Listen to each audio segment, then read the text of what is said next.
Well, good morning, everyone, and welcome to another Breakfast at Blake. My name is Woody Kingman, class of 1978, and I'm pleased to represent the Blake Alumni Board and the Office of Institutional Advancement, which sponsors these events known as Breakfast at Blake.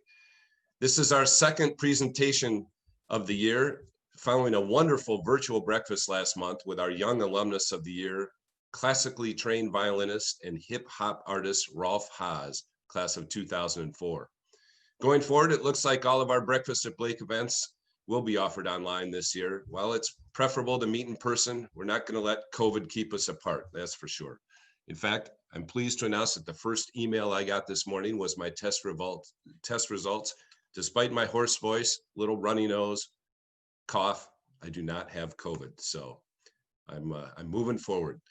Well, and at least holding this program virtually gives us an opportunity to engage with our Blake alumni, parents and friends near, and because of Zoom, far. So we've even got some folks in from out of town today watching us and participating. Also, mark your calendars for January 21st. We are excited to announce that Cassidy Blackwell, class of 2002, the Director of International Communications with Airbnb, will be presenting from the Bay Area. So that ought to be a great breakfast. Again, mark your calendars for January 21st. Well, this morning, I'm delighted that you could join us to hear from Laura Gabbert, class of 1985. Laura received her undergraduate degree from Connecticut College and her Master's of Fine Arts from the UCLA School of Theater, Film, and Television. In 2001, she received the Distinguished Alumni Award from her UCLA grad school and has since become a member of the Academy of Motion Picture Arts and Sciences. I remember years ago when Laura came to town to show her one of her first movies, which was about one of her Blake classmates and friends, Michelle Conlon, and her then husband at the time and daughter, who were living in New York City. The film No Impact Man followed Michelle's family as they abandoned their high consumption Fifth Avenue lifestyle and tried to live a whole year while making no net environmental impact. Since then, Laura has produced documentaries on aging, AIDS, and one of my favorite topics, food, including The City of Gold and Ottolenghi and the Cakes of Versailles. Well, a few notes before we get going this morning. We are recording this event with you attendees, microphones and cameras off. In the coming weeks, we will be sending you copies of the recording and post it to the YouTube website and the Blake website, so that folks who couldn't join us this morning will be able to watch it. And of course, you can watch it again. Also, Laura will be sharing some film clips this morning. When they're being played, you may want to turn your volume up, as we have it up as high as we can go on our end. Lastly, if you have any questions for Laura, there should be a Q&A icon on the bottom of your webinar screen. And I encourage you to ask any questions anytime during the program. Just type them in and I will pose them to Laura after the presentation. And now, coming to us from Los Angeles, where it's only 5:30 in the morning, to share her journey as an award-winning documentary filmmaker is Blake's own Laura Gabbert. Good morning. Thanks, Woody. I really appreciate the lovely introduction. And I want to give a special thanks to my 85 classmate, John Friedel, as well. It's such an honor to be here with you all. So I thought I would start out by talking a little bit about the background of documentary filmmaking, just a little history, and also about its evolution in the last few decades as a way to give you some context of my own work and career. So bear with me for a few minutes while I do this.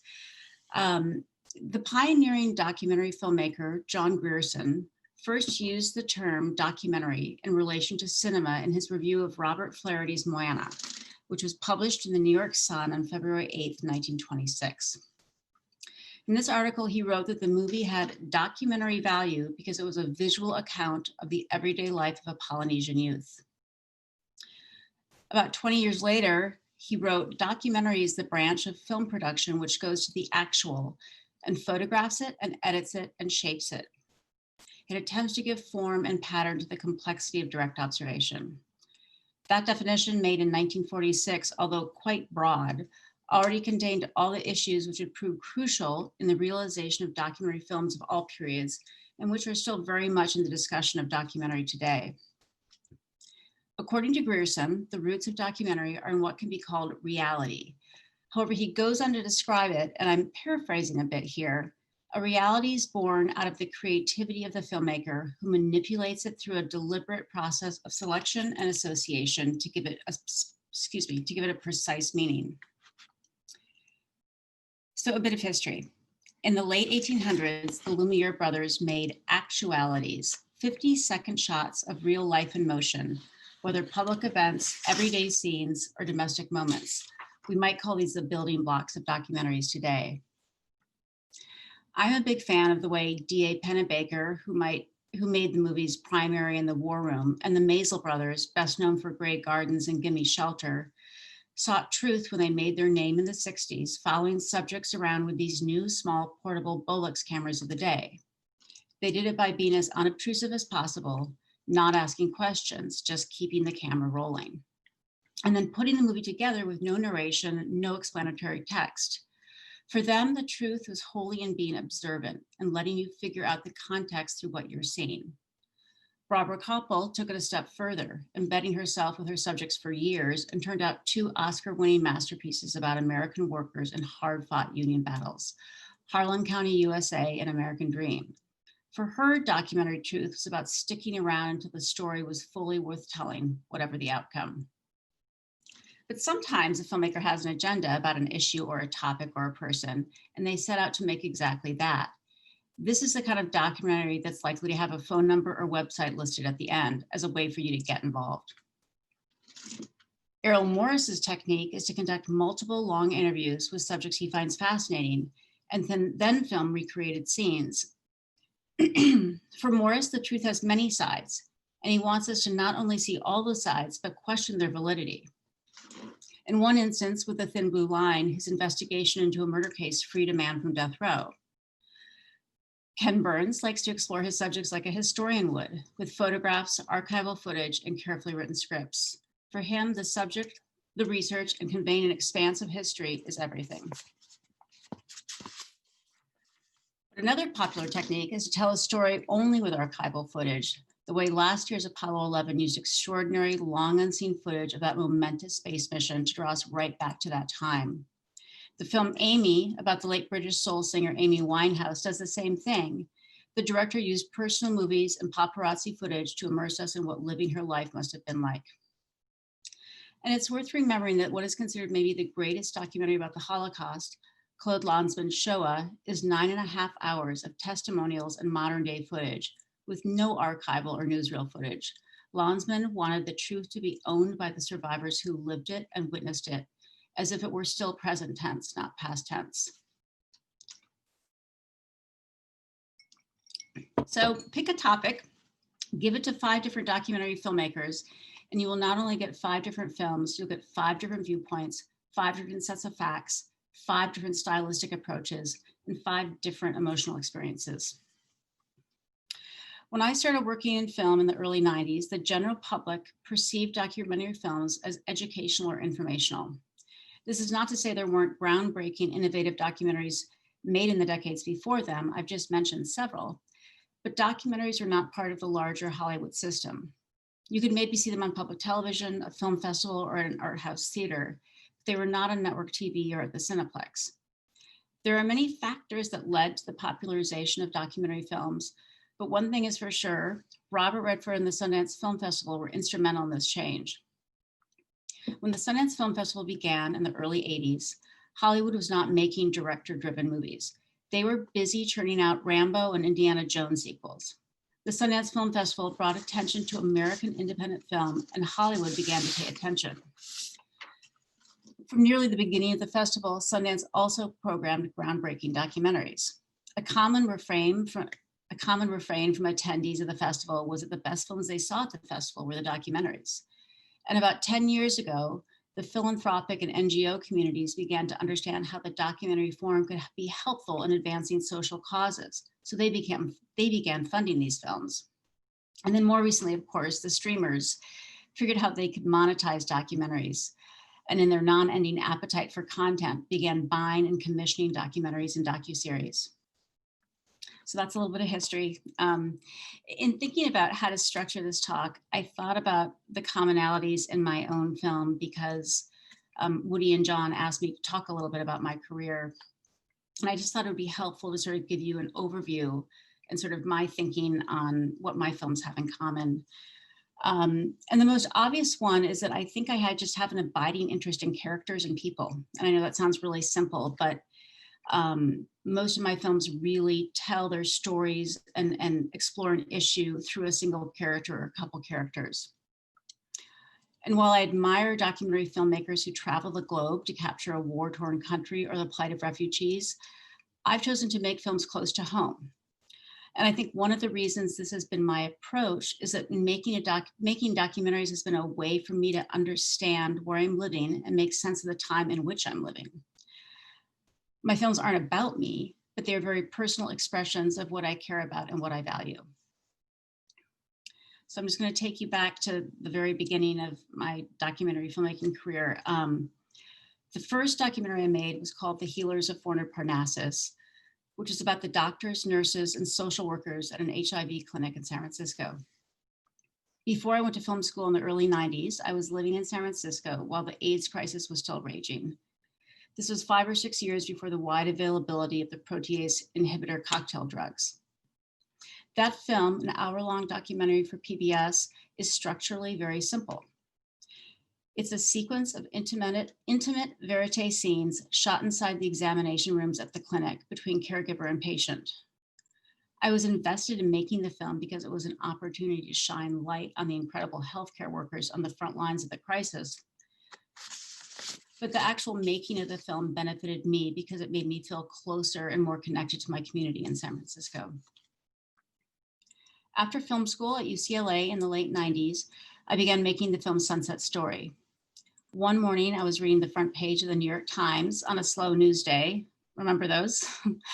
And I came across an article about Sunset Hall, a retirement home for political activists in Los Angeles.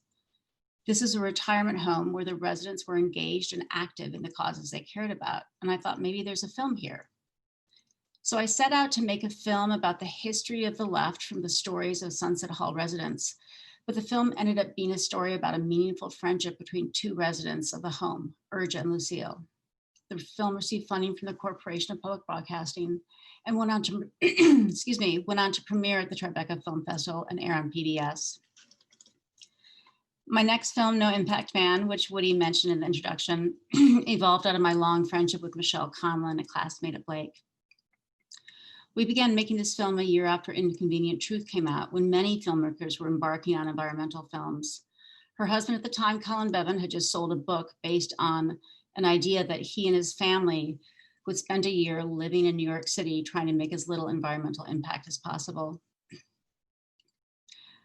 So a little bit about my more recent work in the last 10 years. My last 3 films are all about food.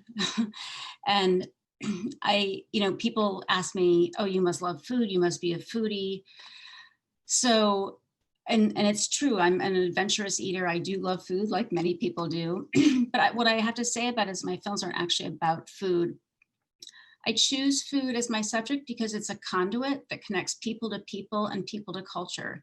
And there are interesting stories and wonderful characters to find there.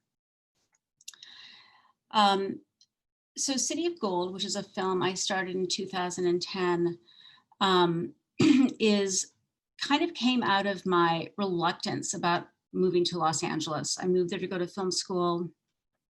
I didn't want to move to LA. I had a lot of preconceived notions about what Los Angeles is, which many people do. I sort of held these stereotypes about it, that it was, a big sprawl and it was superficial and didn't have culture, et cetera, et cetera.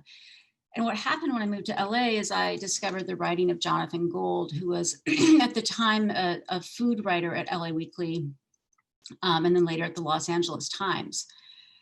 And his writing completely turned me around about Los Angeles. He wrote about these far-flung communities in greater Los Angeles, and I started exploring the city and kind of discovering just what a kind of strange and beautiful place the city is. So topically, the film is a portrait of a groundbreaking food and cultural critic the first to win a Pulitzer Prize in his field. But the film is really a love letter to Los Angeles and a celebration of the immigrant communities that make up the sprawling, confusing, often misunderstood city of Los Angeles. And I think we're going to show a clip right now. I remember the first time I went to a Jonathan Gold approved restaurant from the LA Weekly, and you drive into a mini mall and you're like, really? Restaurants and food experiences that other people weren't writing about, he gave it value. It takes great storytelling to elevate food criticism to what Jonathan does. Jonathan was the first Pulitzer Prize winner for food criticism. He brings you to his table. I do all the stuff you're supposed to do. I always reserve under different names. How you doing? Good, how are you? I never know when Jonathan is coming. I have a whole series of throwaway phones just for reservations. Boom, he's here. Panic in the kitchen. It's kind of like the fat man's version of the Bourne Identity, I think. The idea of celebrating the glorious mosaic of the city on somebody else's dime, I kept feeling as if I was getting away with something. But you want these guys to succeed. I was very busy and then just completely at a standstill. My son was pumping money to keep the place alive. All of a sudden, the review came. I could not cook fast enough. To have someone say, come taste this food, helped me to embrace my culture because people cared. People who come in for a couple of weeks, stay at a hotel in Beverly Hills, take in what they can get to within 10 minutes in the rented car, and explain to you what Los Angeles is. The thing that people find hard to understand is the huge number of cultures that live in the city who come together in this beautiful and haphazard fashion.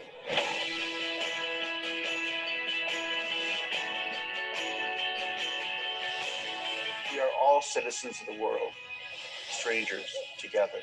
Thanks. Warning, if you do not eat spicy food, do not order this. It's spicy enough.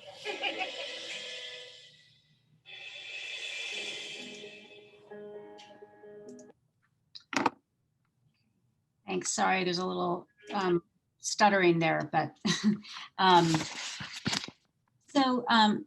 my next film, also about food, Ottolenghi and the Cakes of Versailles, is a film that I was hired to direct. Unlike my other films, which I originated and developed, this project kind of came to me fully formed. But I had been an admirer of the Israeli-born, London-based chef and cookbook author Yotam Ottolenghi for a long time, and I jumped at the chance to make the film. The thing that interested me about the film was that it wasn't just a portrait of a chef, even though he's worthy of his own portrait. It was basically about this ongoing collaboration Ottolenghi has with the Metropolitan Museum of Art in New York. And so for several years, he's been brought on board to create food events around specific exhibits. And the idea behind it is to bring people into the museum and have them sort of discover different dimensions of an exhibit through food that somehow relates to it, whether historically or thematically. So this particular exhibit that he was sort of creating an event for is called Visitors to Versailles. So it was an exhibit specifically about the international nature of Versailles during the time of Louis XVI. And so what Yotam did is he curated 5 pastry chefs to come in from all around the world and basically create a pastry or a cake that was sort of inspired by the ingredients or the aesthetic or some aspect of Versailles, and sort of tie it into the exhibit. So this was a film that was not geographically close to home like my previous films. We shot the film in 2 weeks in New York City at the Met, in London, Paris, and Versailles. But it had a resonance for me in a way because Yotam was really interested in examining the time of Versailles in relationship to a time in America that were very similar, a time of social divide and income disparity. So we can play the clip now.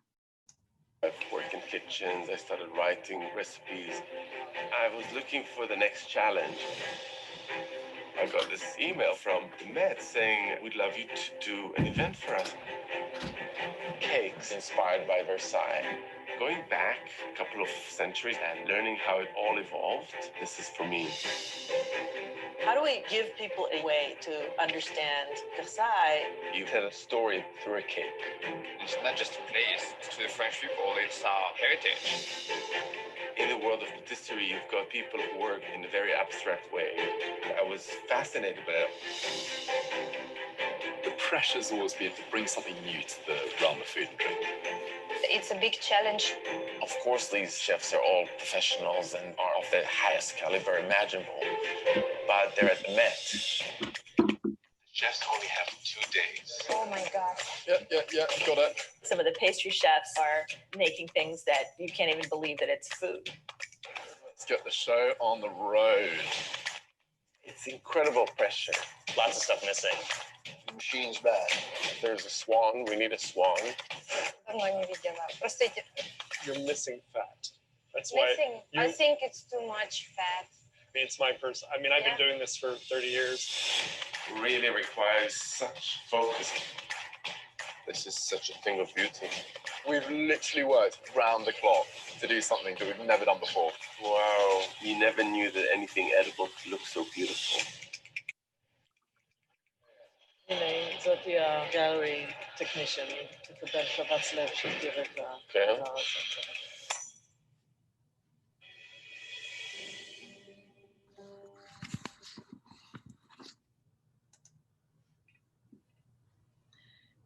So the last clip I'm going to show today is it's a work in progress. It's a film. It's untitled. It's called Untitled Food Landscape. It will have a title eventually, it's a film I started working on in March at the very beginning of the COVID crisis. So I'll tell you a little bit about what led up to it.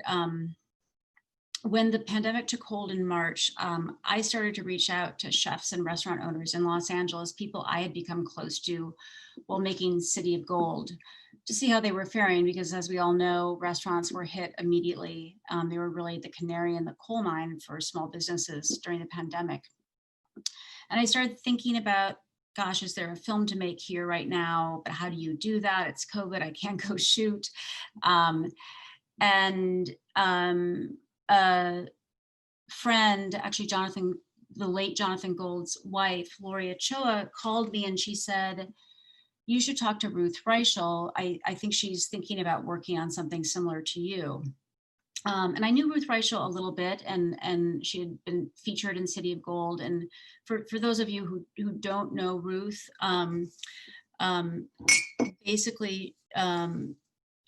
she's basically been the defining voice and chronicler and sort of champion of the American food movement since the 1970s. She's famous for the disguises she wore as the New York Times restaurant critic, and really revered for reinventing Gourmet magazine in the 90s. She covered new issues for the magazine like migrant tomato pickers in Florida and the ethics around eating lobster. And I think Americans care about where their food comes from, largely because of Ruth Reichel. And she's also a best-selling memoirist. She's written Tender at the Bone, Garlic and Sapphires, and My Kitchen Year. So anyway, Ruth and I talked about this and we decided, let's figure this out. Let's collaborate on something. And so she opened up her Rolodex and started reaching out to the chefs and restaurant owners she knew. And I reached out to the people I knew. And what we did is we just started recording her Zoom calls. And then when we could, we started shooting safely in the field following COVID protocol. So the style of the film, which is half recorded Zoom calls, is really born out of this kind of creative constraint that we had. So the framework of the film is that it's going to unfold over the course of a year from March 2020, the start of the COVID crisis, through March 2021. And in the film, Ruth reaches out to pivotal characters in the food security saga, entering into ongoing video conversations with them as advisor, confidant, and sometimes student. And she's there with them as they fight to save their businesses and communities, and she's there as they generate new opportunities for themselves.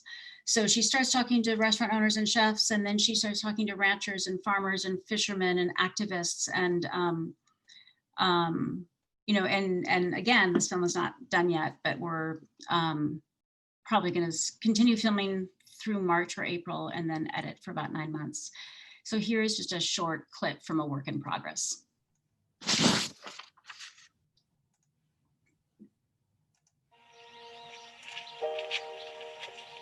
You know, I've been writing about food for 50 years. I've never seen empty shelves in a supermarket before. I don't think you sent me a Venmo. It really hit me for the first time, the abundance that we as Americans are used to. It could all end. There you are. Farmer's here. Good morning, ma'am. How are you? Welcome to Bluffton. Thank you. It's always beautiful and sunshiny in Huron, Ohio. Glad to hear it. That's my COVID haircut. You're one of my heroes. Come on, this is a big moment of this old fisherman's life to meet you. You take me through this whole pandemic process. Getting hit especially hard is the restaurant industry. I'm going to record this. You are? We can't send cameras to anyone. The hardest thing I ever had to do was to say, you no longer have a job, and I don't know if you'll have one again. All the love. Talk about the restaurant, how you pivoted. I hate the word pivot. The restaurant closed and the farms, they had no market. People look back on it as the disaster moment. And I think restaurants are kind of the canary in the coal mine. The food supply chain is breaking. We're disposing of milk and hogs and cattle. All of our meat processing plants are foreign owned, making $1 billion a week while all the producers are going broke. 30 million acres of farmland is foreign owned. I don't know why, if nothing else, we wouldn't protect our food supply. 25 years to build this up, 10 days to break it all down. Do you want some food? We turned the restaurant to a community kitchen. What has it really been for me about what does it mean to be a chef?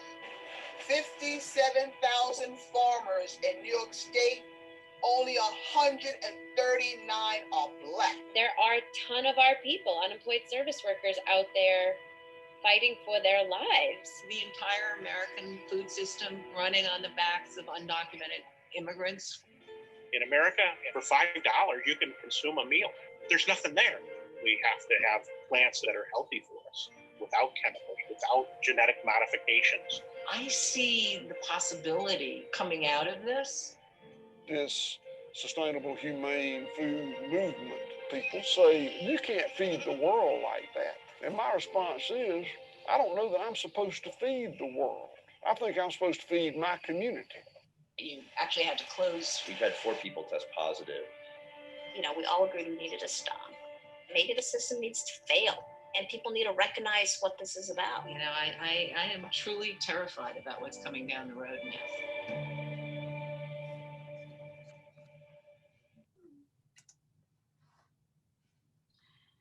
So if you watch documentaries made in recent years, it's probably clear to you that they don't have to be educational and they don't have to feel like reality. They might tell the truth, but they also might manipulate the truth. They can inform, but they can also withhold. They can be wildly entertaining, or they can make you want to call every politician in the land angry as hell. They can make you feel like you're there in the room with real people or in a totally unfamiliar world. In other words, they're as varied as art form as anything else, built upon the notion that a filmmaker wants to show you something they believe speaks to a human truth. Thanks so much.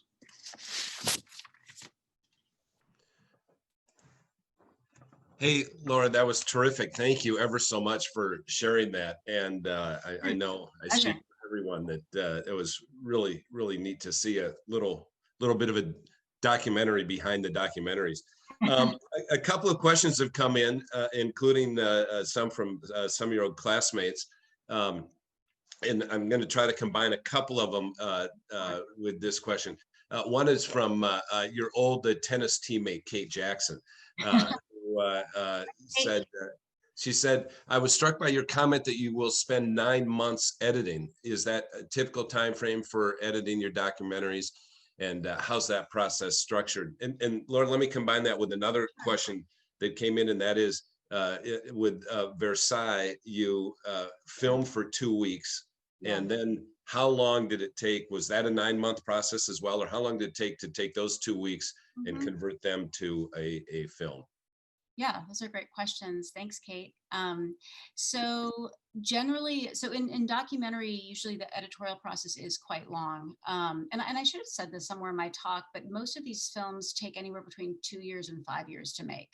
Ottolenghi and the Cakes of Versailles was a much shorter schedule because we were filming an event and the budget only allowed for a certain amount of shooting and it was international travel. So we just packed it all in.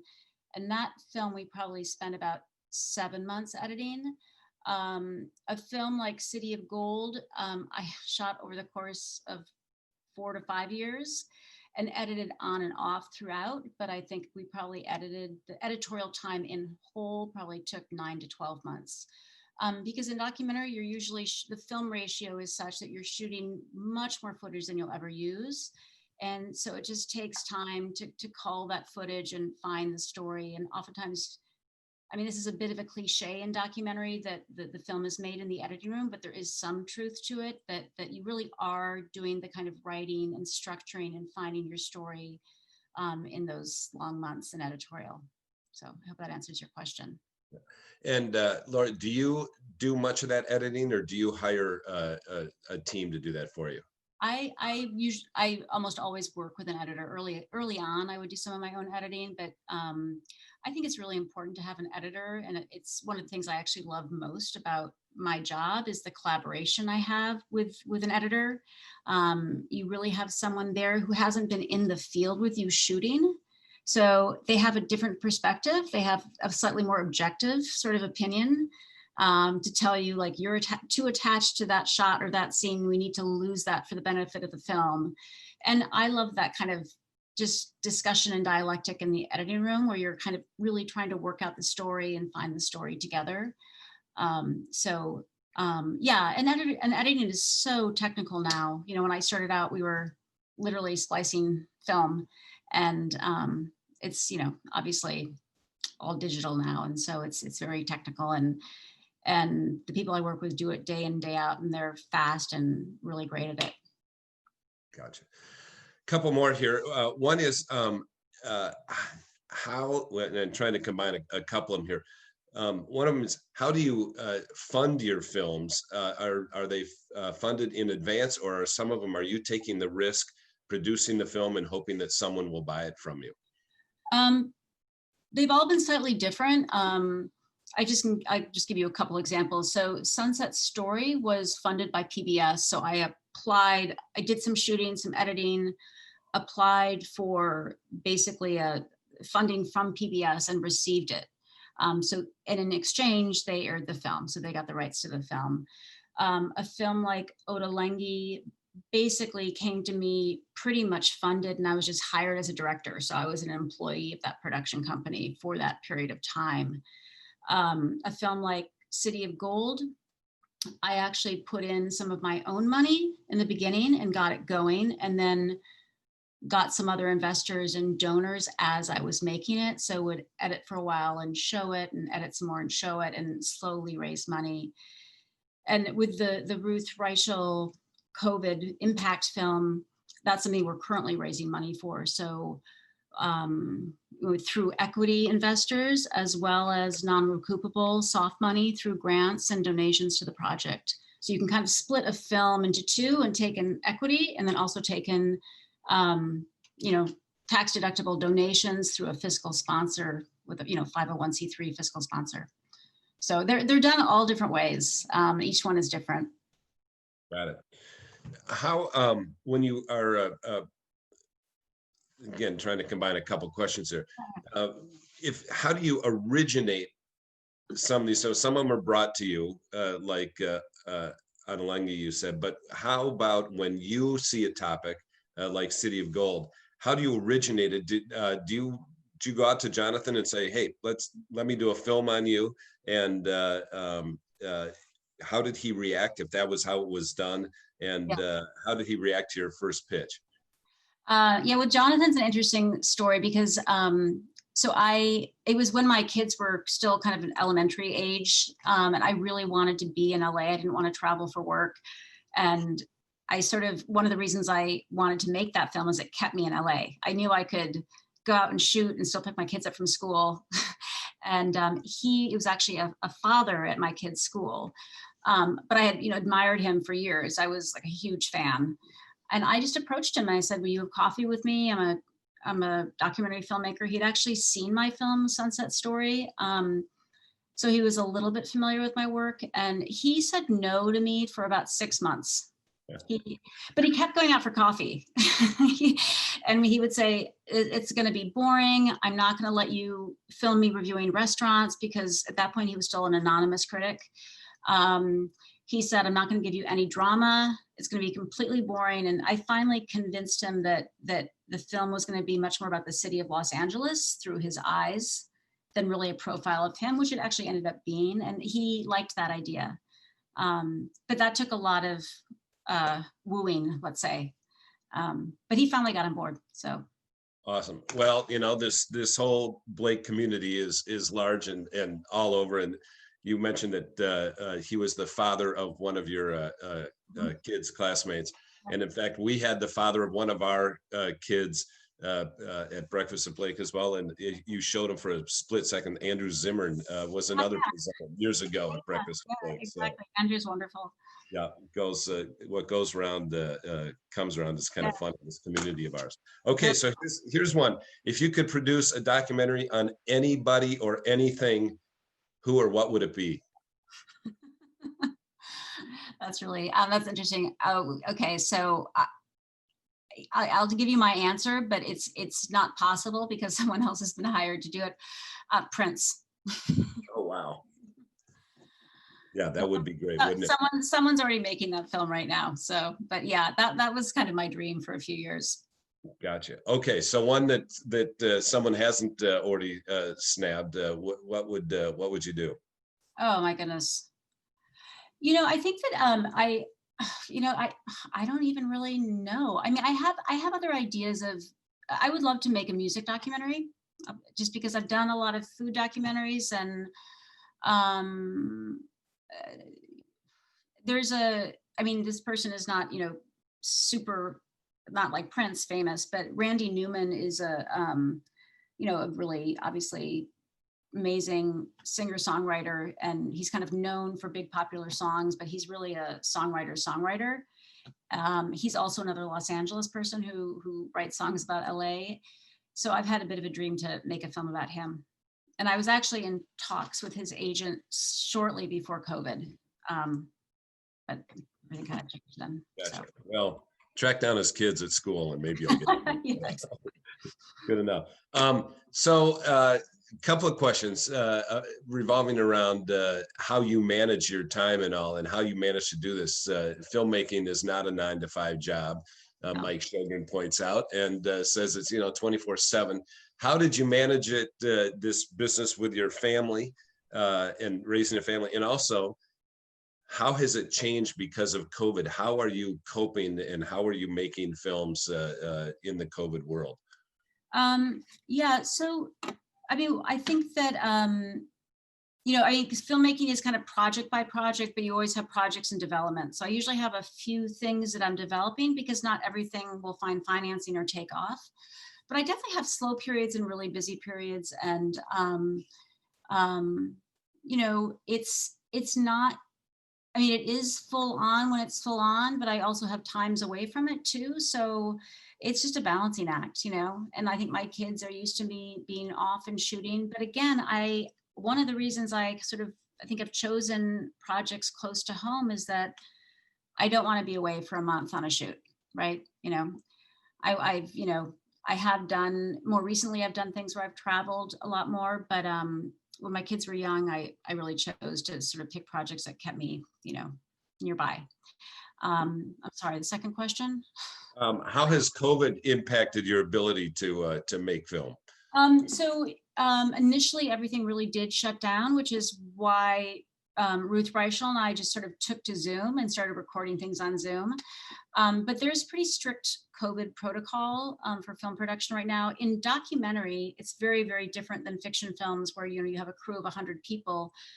I can keep my crews to 4 to 5 people, And what we've been doing is we just, wear proper PPE and we distance as much as we can, and we get tested before the shoot and after the shoot. But for the first 4 months or so of COVID, I didn't go out and film.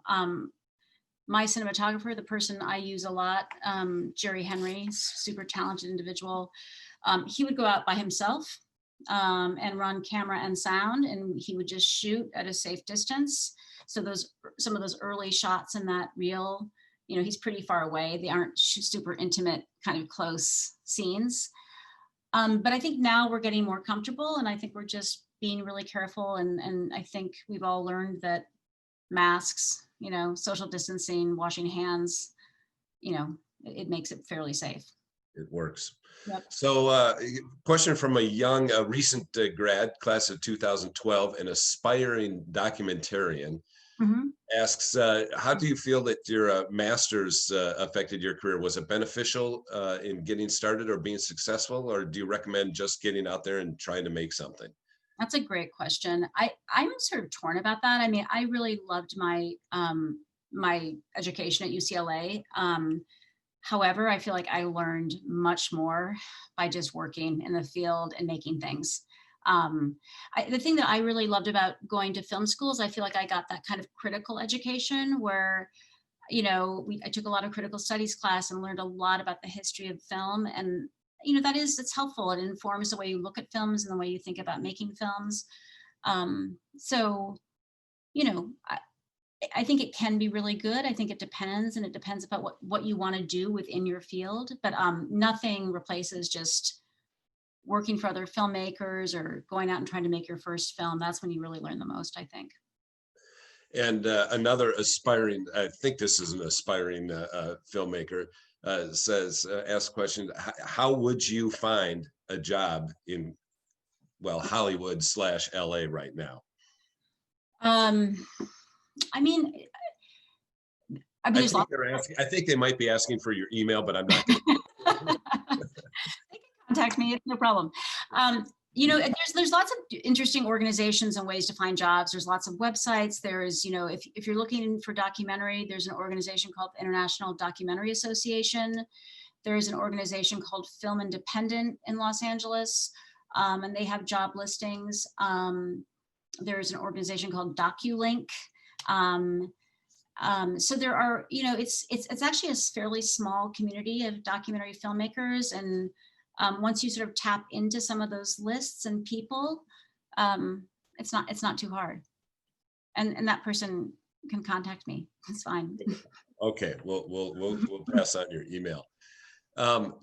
Just a few more here, because I know we could go. I've got tons of questions here, but we want to keep to our schedule. When is your most recent film, the one on COVID, food supply chain and all, coming out? The plan for that is that we'll finish it in late 2021, and we hope to premiere it at festivals, sometime early in 2022, providing film festivals are really up and running again.